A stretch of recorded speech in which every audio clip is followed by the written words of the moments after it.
Welcome to Bet On It. I am Kelly Stewart. Before we get into the Monday night football game, that's right, the Cleveland Browns at the Pittsburgh Steelers, let's bring in VR and Marco to recap this week's results. College show, congratulations to us, went 4-1. The NFL show went 4-3. That puts us at 141, 108, and 1 on the season. Remember, these records do not include all of the games. These are just teasers. Barking Dogs, Steam, Sandwich, Trap, and Best Bets. So, gentlemen, how was your weekend? Marco, I'll ask you first. Well, Kelly, it was a good weekend. We're on a nice run with the football. We're on a 22-11 run. All of my football, college and pro. Tremendous bowl season. I think we're 11-3 the last 14. And during that streak, we're 3-0 on 5% plays, NFL and college. So it's been fun, but we're not done. We got a Monday night game tonight and one more week of the regular season. We got the college football championship game and then the playoffs, and we'll be here right through the Super Bowl. I love to hear it. VR, how was your Saturday and Sunday? I had a break-even week. I lost on Sunday, Kelly. I won on Saturday. I did really well Saturday. I even swept my bowl card. I went 3-0, all best bets, and even a 5% play. But then Sunday, the difficulty was I was already pot committed, meaning I'm in a rush to get out ahead of the market, knowing I'm going the battle against other sharp bettors every single day. And more times than not, I'll get myself in a position where I have a better ticket in my pocket than what the game goes off at. But there are going to be those times where it works against me. And what I mean by that is I had gotten down on Minnesota +7 and under 48.5. I got down on Denver +6.5 or 7. I got down on Detroit +7. Again, the lines went through the roof the other way. Those were all bad bets when those games kicked off. Regardless how it was going to turn out, whether they ended up 4-0 or 0-4, the market proved that they were bad bets. And if I was going to be profitable, it would have been the product of good luck, not a good bet, because I had a +7 in my pocket and I could have got +13 on Sunday. So again, those were just bad bets, and that's going to happen at times, and I just got to eat it. But I have a habit of finding good bets, and I'm going to tout it again. Yes, you're going to have to listen to it. This is the fourth. We're going now for 5 straight years. I'm going to try to make it 5 straight years where I turn the profit. And this year, I'm doing it even more special, throwing the volume out so even your most novice average sports bettor could turn a profit. That's my goal. I showed for 4 years how to preserve capital like the wise guys do. This year, I'm going to try to help build capital for some of the more novice bettors that just can't handle that kind of volume. So I'm really excited for what's coming out ahead, Kelly. But again, like I said, this Sunday, I was just pot committed already, and it just did not work out my way. But, you know, I'm excited for tonight and what's ahead. So hopefully we could do some damage for our viewers and followers out there giving us support. Absolutely. My Sunday was the same. Good. The show did good. I think I swept best bets on the show with the Alabama under in Tennessee. So hopefully the viewers won. That's what matters. And it is what matters. And we appreciate you guys tuning in. Don't forget, smash that like button for Marco and VR. They work really hard for you guys. Luckily, I get a salary to do this. So that being said, all jokes aside, but VR, I'm with you. I was already pot committed. I knew Lions ended up being a square dog come Sunday. But at that point, the line had already moved, and I was just there holding a ticket that I wasn't that confident on. Luckily, I did sweep the board with best bets and had a really good full Saturday. Let's get into it. This has been a crazy line move. Cleveland, as you guys know, is out of the playoffs. Pittsburgh was a 3-point underdog, now a 3-point favorite at most shops. Still some 2.5s around. 42 is the total. I did bet Pittsburgh +3. One of my buddies sent it to me. They said, hey, listen, with Cleveland out, this 3 isn't going to last very long. So I went ahead and bet it. Glad I did, because now I have a nice little middle position. So, VR, I'm going to kick it to you first because I wanted to ask your opinion. If I can still find a 2.5 on Cleveland, is the move to throw Cleveland in a teaser with someone for next week? Then I have +3 and +8.5. Honestly, Cal, I think you're making it harder than it needs to be when you go to those levels. I would say if it goes to 3, maybe look for that middle, like this particular game. But to look for next week's games and to try to mill it through teasers, I mean, again, you're just making it harder than it needs to be. And I always say with teasers, we know why we use them. We know they're against us, just like parlays. We already know. It's no secret. The sports books told us that over the last 10 years, they make about 5 to 7% on every $100, about $5 to $7 on every 100 that gets bet on straight bets. They told us that. They're all publicly traded companies. But on parlays, they make about $50 on every 100. So we know parlays are against us. We don't bet them. On teasers, they make about half that. So again, they're not bets we want to be placing unless they're advantageous. And the only time we've concluded they're advantageous is when we go again through those 3 and 7s. And you're looking to middle a game tonight for next week. That's just too many pieces of the puzzle for me. I try to simplify it and look like to the obvious because it's hard enough to turn a profit. So for me, Kel, I wouldn't look that far ahead. I would more or less look to tonight if I could work a middle. But more importantly, here's the bottom line with this game. Let me just tell, because this is the perfect game for sports bettors, for new bettors to understand how to make money betting sports. This is the perfect example. If you bet Pittsburgh like Kelly did at +3, you did your job. You're done. It doesn't matter what's going to happen out there. You took care of your obligation. You remember what I said, there's only 3 things you control. Plan your bet your plan, manage your risk. That's it. You can't control the outcome. So what did Kelly do? She took a +3 on a team that's going to go out as a -3 favorite, most likely. They're -3 right now in a lot of places. If you could do that over and over again, number one, you're going to get dropped by most books, but you're going to turn a profit guaranteed if you're able to beat the market like that. Meaning you did your job if you have Pittsburgh +3. Now, the only question is, do you bet the other side? Meaning, if you haven't bet this game yet, you only have one option. It's Cleveland or leave the game alone. You can't bet Pittsburgh right now because you can't lay 3 when 24 hours ago you could have got 2 or 3. Like, the value's gone.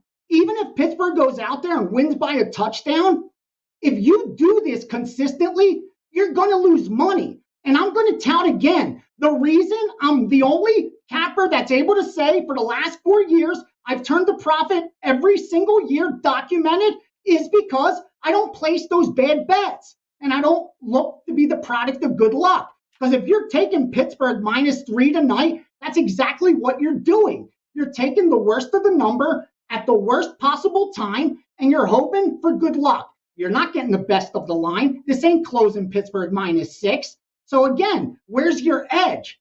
Where's it going to come from? To me, that's what this game comes down to. It's a perfect example of whether you're betting for profit or betting for entertainment. If you're betting for profit, the only way you could look at this game is Cleveland or leave it alone. Now, should you bet Cleveland? The only reason you shouldn't is if the motivation is that intense, meaning if they really just don't show up and don't care because their season's over. Otherwise, Cleveland's a great bet because the metrics say they're the better team, at least statistically throughout this season, and they're getting points in this spot. So to me, Cleveland's an excellent bet at +3. I don't know, though, if I could get past that. Do they really want to be there and play tonight and lay 11 to 10 for that privilege? I'm not sure. But I didn't waste all your time because here's what I did do tonight. I fired a 5%, call it what you will, big move, game of the whatever. The biggest play we could make for my week was Tennessee on Sunday. And Monday, I put in yesterday's package a 5% on tonight's game. So the biggest bet I had yesterday was tonight on over 41 Cleveland-Pittsburgh. That's what I sent my subscribers. Now it's 43.5. So once again, I did my job. I don't know what they're going to go out there and do.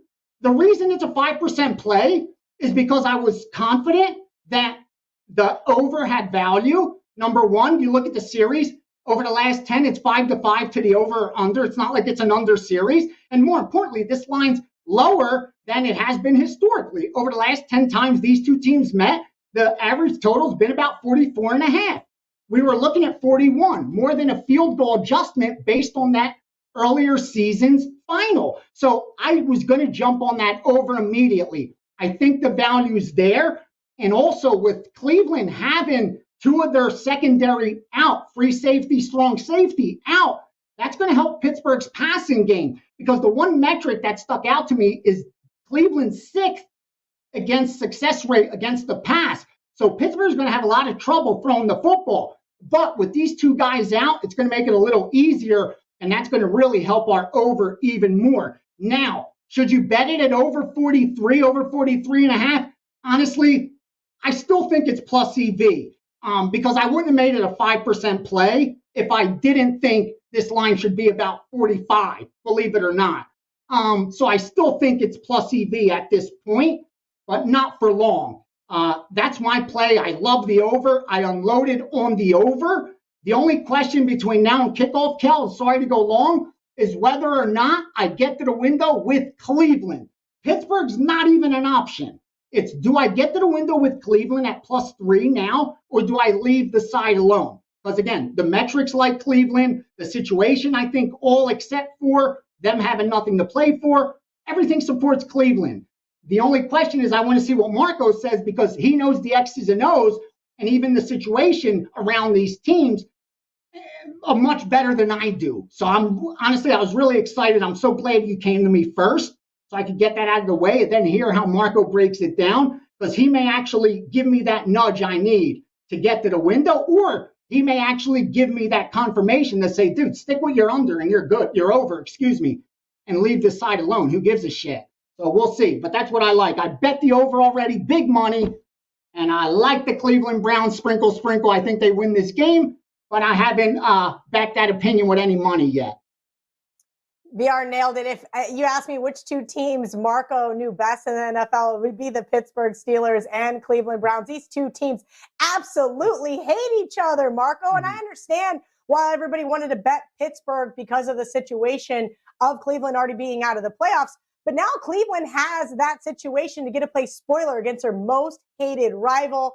I've been waiting for you to tell me what to do on this game. As I asked VR in regards to the teaser, getting a little greedy, hoping for a big middle there. But I have to ask you, is Cleveland the play now? Well, Kelly, for anybody that thinks the Cleveland Browns are not going to show up tonight, they're going to roll over and play dead because they're out of the playoffs, you're an idiot.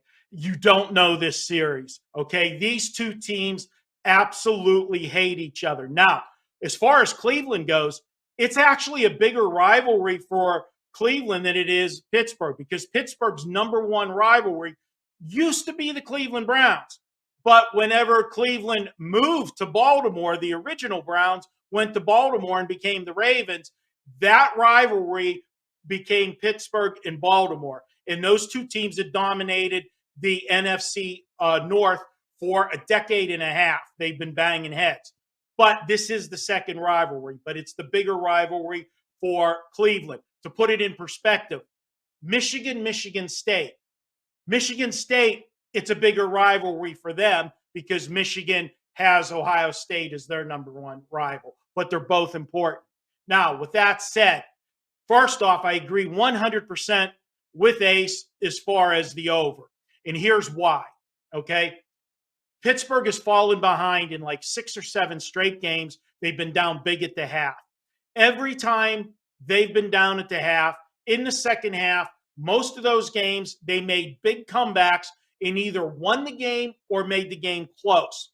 The reason for that, obviously, if you've got a big lead, the opposing teams play softer defenses. But the bigger reason has been Mike Tomlin has gone to the hurry-up offense. He put the ball in Ben Roethlisberger's hands. When they run the hurry-up, Ben gets to call the plays at the line of scrimmage. He gets in a rhythm. He sees what defensive formations they're in, and he can make the calls at the line of scrimmage. And his numbers have been way higher when they've been in the hurry-up. This is Ben Roethlisberger, for all intents and purposes, his last game at Heinz Field. The setting is going to be electric in Pittsburgh tonight, okay? It's the end of an era, and we all know how well Ben has played at Heinz Field. We know how well the Steelers have played on Monday Night Football. And I can tell you the only reason, and this is my opinion, the only reason Ben Roethlisberger returned to play this year was he couldn't let that playoff game last year against these Cleveland Browns be his final game. Everybody was leaving the field when Pittsburgh lost. Ben Roethlisberger stayed out on the field, sitting on the bench, probably for 10 or 15 minutes after that game, and just contemplating what was next. And to me, this is the reason he came back. Now he has a chance to win his final home game at Heinz Field with the Steelers against the hated Browns. The Browns, you've heard the phrase, misery loves company. They got eliminated yesterday. They would like nothing better than to eliminate the Pittsburgh Steelers. As far as the two teams go, Ace is right. Every metric you look at, the Browns are a better team. So just because they're eliminated out of the playoffs, you have a 6-point difference. Now, I already said I agree with the over. The reason for that is I expect Mike Tomlin to go to the hurry-up offense some in the first half. He doesn't want to fall behind again. He wants to get Ben in a rhythm. This is Ben's game. This is his game to win or lose. They're going to do it with Ben. So I think you will see a faster pace in the first half. And if Pittsburgh scores, Cleveland has to answer. That first meeting was a dead stone under. Cleveland wasn't healthy back then. Baker Mayfield had shoulder problems, probably should have been benched. If you remember also in that game, Pittsburgh had to go for it on fourth down several times in that game when they would have kicked field goals. And, again, yeah, that's only 3 points, but their field goal kicker, because Tomlin did an idiotic play and ran a fake field goal and got his kicker hurt on the play, got a concussion, had to leave the game. They couldn't kick anymore the rest of the game. Extra points, field goals, nothing. So they were going for 2-point conversions. They were going on fourth down, everything that wasn't advantageous for them to get to the over. Now, with that said, yes, play the over. But everything VR told you about teasing a team at 3 is not a good play. And this line is bouncing back and forth between 2.5 and 3. The sharps, every time it hits 3, they're going to bet Cleveland. And it's going to come back to 2.5. The public's going to bet Pittsburgh because of the Ben Roethlisberger factor and take it back to 3. Whether it's 2.5 or 3, 1 game sample size, this is okay to play the teaser here. And the reason for that is you've got the mystique of Pittsburgh in this final game with Ben to win in the playoffs on the line. But even if Pittsburgh wins, go back and look at the season. This offense has been handcuffed. They don't extend leads. Look at their 7 wins. None of them have been by more than 8 points. If you tease this game, you're getting 9 in a total that's in the 40s. Long term, this is not a profitable play. You're supposed to take the +3 and not tease it. But given the circumstances of tonight's game, given the total, given the 2 teams involved, given the offensive problems the Steelers have shown all year, and given Cleveland playing with nothing to lose, they can take chances, they can gamble on fourth down, anything they want. I don't see Pittsburgh getting separation. So for the 1 game, I have no problem with taking the teaser here and getting it to 9. You would be asking Pittsburgh to do something that they haven't done all year. I've already sent my clients yesterday the over when it was 41.5. It's now 43.5. I project 47 or more in this game. What I'm contemplating is looking at Sunday and finding some good spots for teasers. I'm probably going to send my clients some Cleveland teasers with something on Sunday.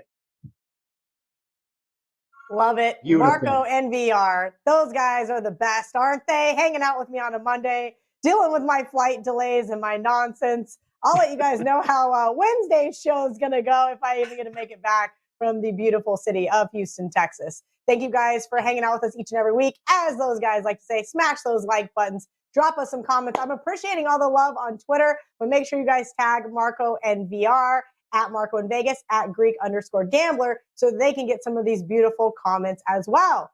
All right. Well, good luck Monday Night Football to all of us, and at least me with my lovely little CLV trophy. And we'll see you guys on Wednesday. Until then, let's bet on it.